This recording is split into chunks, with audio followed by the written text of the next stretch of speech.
C'est quoi la doxa? On va dire que c'est l'opinion commune, l'opinion la plus répandue, celle au fond qui est le matelas confortable et l'interrogé sur lequel il y a une espèce d'accord, qu'un accord mutuel mais qui n'a jamais été décrété au terme d'une véritable réflexion. Hein?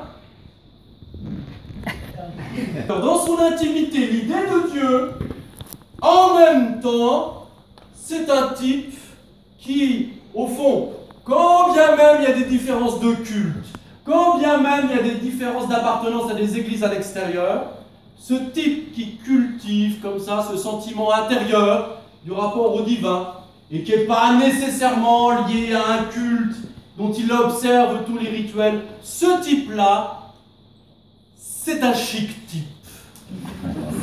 Ce type-là, qui a une conception du divin qui est un peu personnelle, qui est un peu diffuse, qui est un peu détaché de la stricte observance, ce type-là, au fond, il cultive simultanément une expérience intime de Dieu et en même temps, trop c'est un mec sympa.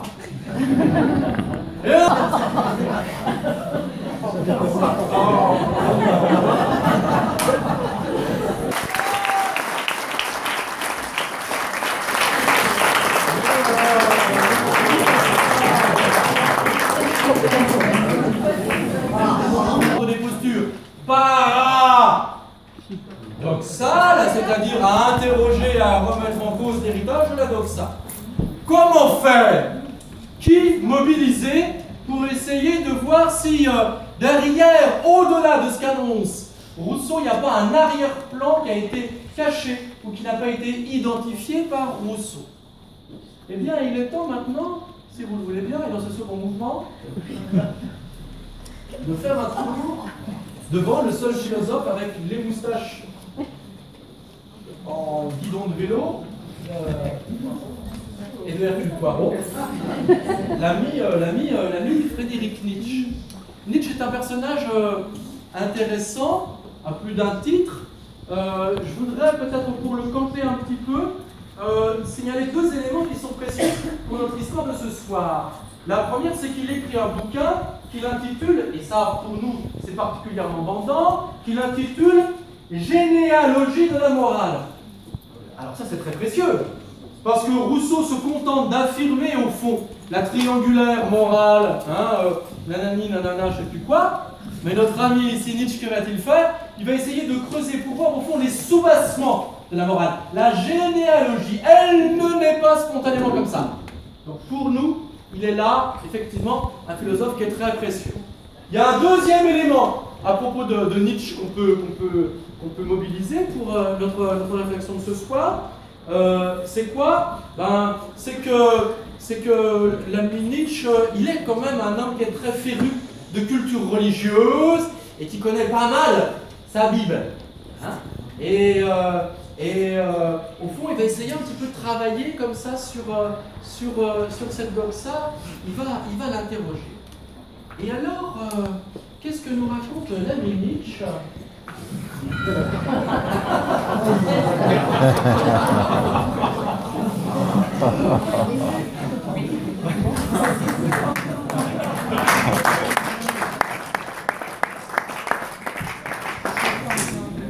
L'expression un philosophe à coup de marteau chez Nietzsche. N'imaginez pas que c'est à la masse qui parfois défonce les murs. Hein. C'est le philosophe à coup de marteau parce qu'il utilise le petit marteau qu'utilisent par exemple ceux qui cherchent à accorder les pianos, pour faire retentir la corde, pour savoir si le timbre est bon. Ou ce sont les mêmes qui des fois vont utiliser le petit marteau pour taper sur une assiette qui paraît parfaitement bien faite, mais trop en fait la conne elle est fêlée. C'est pour ça que faut-il le petit marteau, grâce à quoi on l'entend vibrer. C'est ça que fait Nietzsche. Il tape sur des idées qui paraissent si bien faites et il repère la fêlure. Vous voyez le genre? Il le sent, hein. Et donc qu'est-ce qu'il fait? Il fait tac, et non pas il lui fait que c'était une idée, Dieu. Il lui fait toc, car ça n'est pas tant une idée, une pathologie avec un symptôme de pathologie. Ça va? Vous me suivez? Lisons maintenant, si vous le voulez bien, ce très beau texte. Hélas!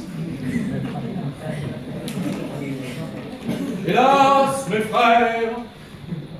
Alors, on aurait dû rajouter mes frères et mes sœurs. Parce que... C'est vrai, oui, d'accord, ça va, j'ai compris. Le philosophe au marteau, si j'avais un marteau, mes frères et sœurs. Ouais, vous êtes un peu lourd quand même, hein, je vais pas dire. Hélas, hélas, mes frères, ce Dieu que j'ai créé était œuvre faite de mains humaines et folie humaine comme sont tous les dieux. Il n'était comme pauvre fragment d'un homme et d'un moi. Il sortit de mes propres cendres et de mon propre brasier. Ce fantôme est vraiment, il ne me vint pas de l'au-delà. Maintenant, croire à de pareils fantômes, ce serait là pour moi une souffrance et une humiliation. C'est ainsi que je parle aux hallucinés de l'arrière-monde. Sautons quelques lignes. Croyez-moi, mes frères, c'est le corps désespérant qui a promené sur les ultimes murailles les doigts tâtonnants de l'esprit égaré. C'est beau. On n'y comprend rien, mais c'est bon. Essayez de... Et sans Wikipédia en direct, je vais essayer de... Et elle continue parce que toujours ça fait kiffer un peu, tu vois. Croyez-moi, mes frères, c'était le corps désespérant de la terre qui entendait parler les entrailles de l'être. Oui. En vérité, il est difficile de démontrer l'être, il est difficile de le faire parler. Dites-moi, mes frères, les choses les plus singulières ne vous semblent-elles pas les mieux démontrées? Alors là, on ne lui répond pas tout de suite. Hein. Je vais essayer de penser cette question de la logique de terreur et je vais essayer d'ouvrir la piste qui serait la piste de la guérison, hein, parce qu'on est venu pour ça quand même. On est venu pour se guérir du symptôme de l'idée de Dieu. Ça va? Vous voyez le programme de la troisième partie? C'est clair pour tout le monde? Ouais? Hein? Bon. C'est quoi la mort de Dieu chez Nietzsche? Nietzsche nous dit... On dit, wow, tranquille, hein? Tranquille, hein? Faut mettre un petit peu en perspective les siècles, là. Et quand tu mets en perspective les siècles, qu'est-ce que tu vois?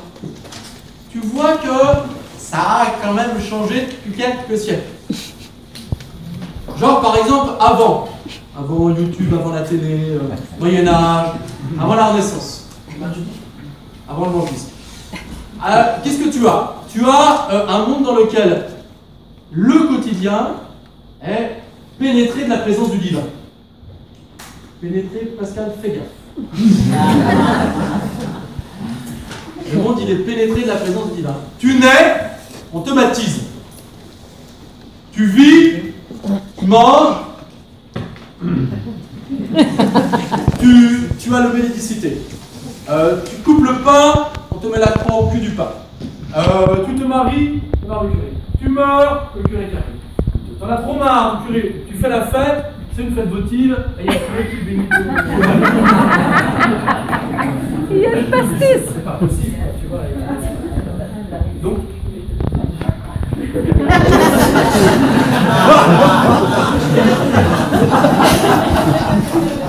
Notre parti pris avec Pascal, quand même, c'est toujours la nuance. Hein.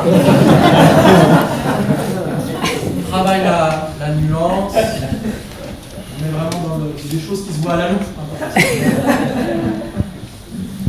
Et au fond, dans cette période qui est la période, on va dire, de la société classique, de cette traditionnelle, où au fond, Dieu est là, partout présent, et il oriente l'existence humaine. Il donne sens à l'existence humaine.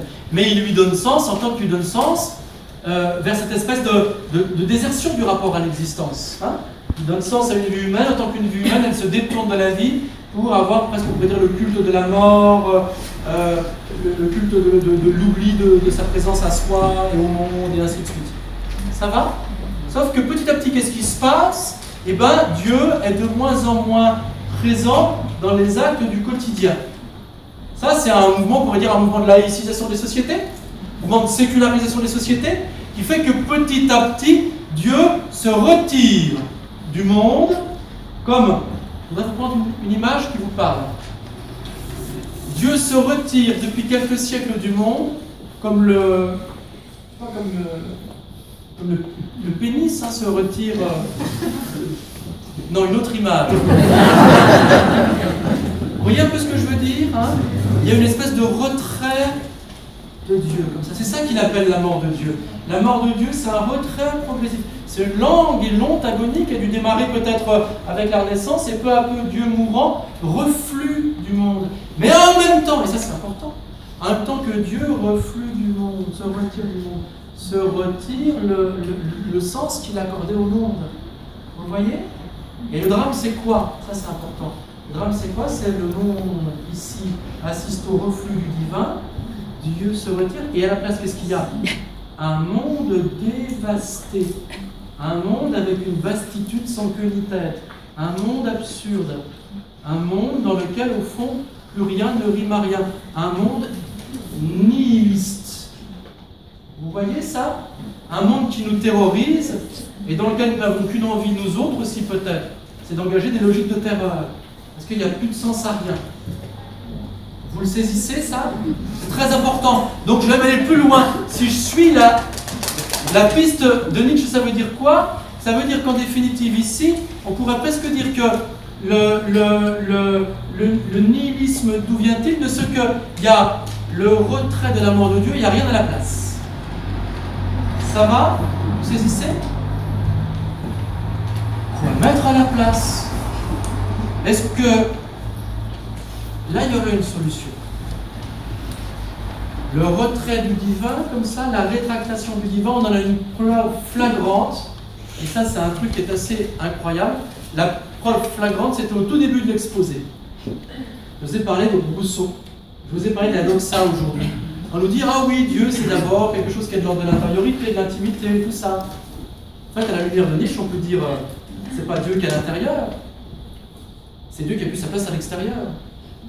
Donc un Dieu intimiste, un Dieu déiste, et même Rousseau au fond, déjà quand Rousseau vante l'instinct divin, il travaille en direction de l'athéisme. Déjà quand Rousseau parle d'un Dieu qui est un Dieu personnel, déjà il entérine la mort de Dieu. Et au fond, depuis 3 siècles, on n'assiste à rien d'autre que la mort de Dieu qui s'accompagne de l'extension du régime du nihilisme. Ça va ça? Sauf que, tout à l'heure, dans la deuxième partie, quand j'ai parlé des entrailles de l'être, Nietzsche nous disait, croyez-moi mes frères, c'était le corps désespérant de la terre qui entendait parler les entrailles de l'être. Et un peu plus haut, il nous disait, croyez-moi mes frères, c'est le corps désespérant qui a promené sur les ultimes murailles les doigts tâtonnants de l'esprit égaré. C'est quoi le corps désespérant de la terre? Eh bien, c'est peut-être le remède nietzschéen. Nietzsche nous dit, cet espace de la dévastation et de l'attente, pour dire comment. Et bien, cet espace de la dévastation et de l'attente, il ne faut pas se contenter simplement du retrait de Dieu, il ne faut pas se contenter de la mort de Dieu, mais il faut aussi, en même temps, l'occuper par quoi? Par, non pas le corps désespérant de la terre, mais enfin le corps espérant de la terre. Restituer ce que Nietzsche appelle le sens de la terre. Je vais ici.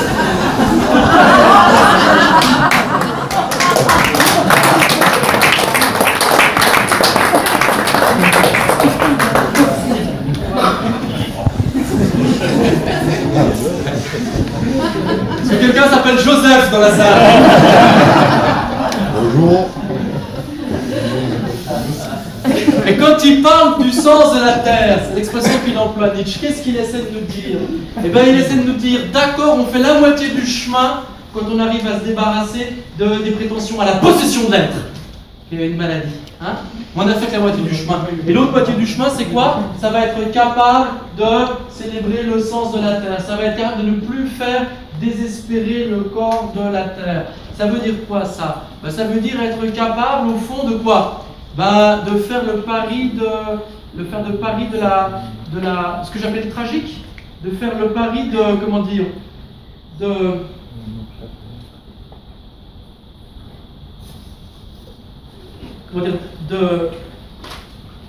d'être là dans une espèce de présence au monde et de l'accepter avec gratitude, ne pas vivre dans le ressentiment et dans la désertion, mais au contraire être dans une disposition qui serait la disposition de l'accueil. Hein? L'accueil, qui n'est pas simplement une posture, on va dire une posture morale, mais qui est aussi presque une posture existentielle et aussi esthétique par rapport aux choses. Hein? Les accepter, les accueillir. Vous voyez ça? Mais ça, il faut une grande force. Et c'est ce qu'il appelle le sens de la terre. Et cette grande force, au fond, elle consiste en quoi? J'ai presque envie de dire à oser la faiblesse, quoi. La faiblesse de celui qui sait qu'il est marqué au saut du tragique, mais qui va l'accompagner, ce tragique. Et qui va être capable de l'accompagner sereinement jusqu'à son terme. C'est très difficile, ça. Mais c'est une des solutions qui nous est proposée par Nietzsche. Vous voyez? Alors, je ne sais pas comment le dire, une espèce. Bon, je suis très maladroit, j'ai du mal, parce que j'ai déjà vu pas mal. Mais parler d'accueil, je voudrais peut-être, pour conclure, parce que on est au terme de mon exposé, peut-être employer une autre image, puisque Nietzsche parle beaucoup sur les images. Vous voyez, quand je parle de l'être, quand je parle du rapport à Dieu, en servant de Nietzsche, les images qu'on pourrait employer sont des images qui sont essentiellement masculines. Hein? Vous savez que l'idée de Dieu, elle apparaît il y a 6000 ans, dans des espaces qui sont extrêmement phallocratiques, au moment où apparaissent la propriété de la terre, et dans le même temps, vous voyez qu'apparaît aussi une métaphysique qui entend confisquer, posséder les choses comme si elles étaient fixes et à disposition de l'homme. Hein? Et au fond, Nietzsche, qu'est-ce qu'il essaie d'explorer avec nous? Eh bien, non pas la voie, je dirais, du phallocratisme dominant, mais il essaie d'exposer, j'ai presque envie de dire, une voie, alors même si lui, il est un peu misogyne, le Gus, mais enfin, il essaie d'exposer une voie qui est plus féminine, une voie plus féminine, où il s'agit ici, non pas de mettre l'accent sur ce qui dure, mais sur le monde qui est de l'ordre du devenir.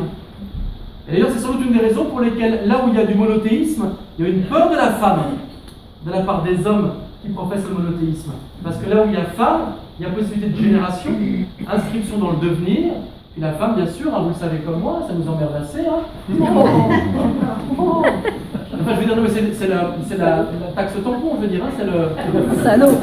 Voilà, elle s'inscrit dans le devenir, dans la lunaison, tu vois, c'est ça, Et au fond, on pourrait presque dire qu'il y aurait ici, métaphoriquement j'entends bien sûr, une sagesse féminine qui pourrait être là, quelque chose qui nous fait penser un petit peu à ce que propose Nietzsche, en réponse un peu à l'autoritarisme phallocratique des pensées de la confiscation de l'œuvre. Vous voyez un peu comment je délire là? Je vais conclure, parce que trop j'ai des rillettes sur les essais. Après on boit un coup, on peut sortir fumer une clope, pisser, vous voyez le texto, je fais pas trop de bruit, c'est les gens. Après, il y a un quart d'heure on revient, puis on fait un jeu de questions-réponses, et je réponds avec un maximum de espoir. Je voudrais conclure. Vous voulez, certains, deux phrases. Certains disent, que je voudrais mettre un peu l'accent comme ça sur la métaphore féminine, certains disent qu'il n'y a qu'un seul Dieu, et Mahomet et son prophète. Je dis il n'est qu'un seul pieux, et ma femme est sous la couette.